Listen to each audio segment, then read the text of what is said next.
Alors qu'il restait de nombreuses zones de notre région dans laquelle la fibre n'avait pas encore été raccordée, la situation est peu à peu en train de s'améliorer.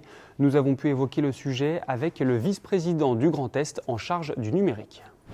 Franck Leroy, bonjour, merci de nous accorder ces quelques minutes. La fibre a été déployée dans de nombreuses nouvelles communes de notre région ces dernières semaines. J'imagine que forcément c'est un motif de satisfaction pour vous. Oui, c'est un motif de satisfaction, même si c'est un sujet difficile, parce que vous imaginez relier l'ensemble des habitations de la région Grand Est à la fibre, c'est un chantier qui, en d'autres temps, aurait pris des décennies.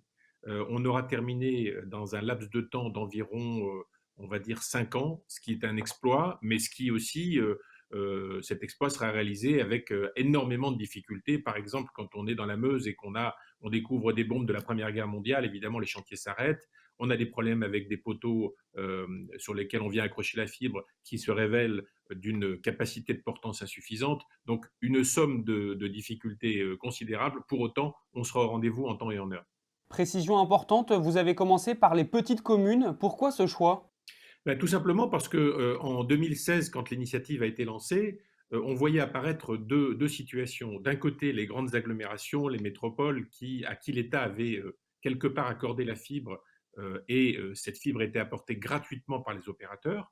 Et on avait dit au département, bah, écoutez, pour les autres territoires, vous allez vous débrouiller. Certes, on va vous aider, mais à vous d'organiser cela. Et on partait sur une situation dans laquelle certains départements étaient très ambitieux et voulaient apporter la fibre à tous, et d'autres départements s'étaient dit, bah, la fibre, ça coûte un peu cher, on va simplement augmenter le débit et on risquait d'avoir à terme un fossé entre certains territoires qui auraient eu la fibre et d'autres qui auraient eu une montée en débit.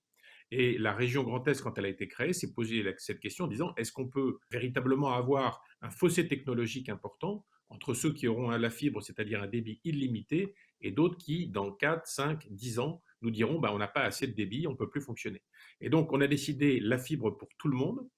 Et on s'est dit, finalement, si on déploie cette fibre, il faut commencer par les territoires ruraux, parce que ces territoires ruraux, ce sont eux qui aujourd'hui ont le moins de débit Internet. Certains avaient moins de 1 mégabit par seconde. C'est-à-dire que l'artisan qui voulait envoyer une déclaration à l'URSSAF, il l'envoyait à 19 heures le soir en espérant qu'à 8 heures le matin, l'URSSAF l'aurait. On s'est dit, il faut commencer par les territoires les plus éloignés de la fibre, et puis petit à petit, on ira vers les territoires qui ont la chance, eux, d'avoir par exemple déjà la 4G. On est en passe d'y arriver puisqu'au 31 décembre prochain, donc le 31 décembre 2022, toutes les communes, sans exception de la région Grand Est, auront la fibre.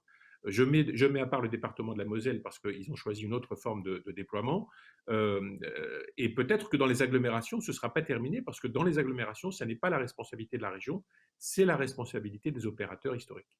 Pourquoi la fibre, c'est un enjeu si cher à vos yeux? Ben, je pense qu'on pouvait se poser cette question avant la crise Covid, et vous conviendrez comme moi que la crise Covid a changé les choses, puisque le télétravail, c'est plus un choix, c'est parfois sous la contrainte qu'on télétravaille. Et puis aujourd'hui, la médecine à distance, la formation à distance, pensez à tous les étudiants qui ont vu leurs amphis fermés et qui ont pu parfois, grâce à la fibre, suivre leurs cours depuis chez eux. Donc aujourd'hui, le numérique fait partie de notre existence dans énormément de sujets. Et ça va continuer pendant des décennies. Et plus vite on est connecté à l'Internet rapide, plus vite on peut faire de chez soi les démarches, mieux on fonctionne, qu'on soit chef d'entreprise, artisan, qu'on soit enseignant pour délivrer ses cours, qu'on soit étudiant pour suivre des cours à distance, qu'on ait besoin d'accéder à des dispositifs de télémédecine lorsqu'il n'y a pas de médecin à proximité et lorsqu'on peut faire cette consultation à distance. Voilà quelques exemples qui montrent qu'aujourd'hui, on ne peut plus se passer de la fibre. Est-ce que vous comprenez ceux qui disent que ça ne va pas assez vite, ce déploiement? Bien sûr, je me mets à la place de ceux qui ne l'ont pas encore, mais je leur dis en même temps que c'est une mission absolument colossale et ça a été tout sauf un long fleuve tranquille.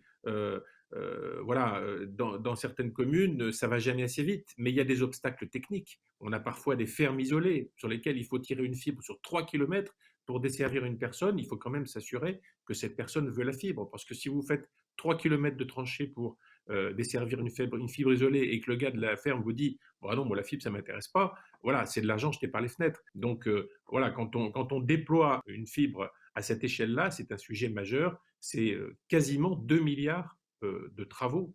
Ça vous dit l'ampleur du projet. Comment se situe le Grand Est par rapport aux autres régions de France? Eh ben aujourd'hui, on est les premiers, c'est-à-dire que si on reprend par habitant et si on couvre le territoire, Par exemple, toute l'Alsace est déjà fibrée. Pourquoi? Parce que la région Alsace, avant d'entrer dans la région Grand Est, avait pris, on va dire, une année d'avance sur tout le reste des autres territoires. Donc eux, ça s'est terminé au 31 décembre dernier.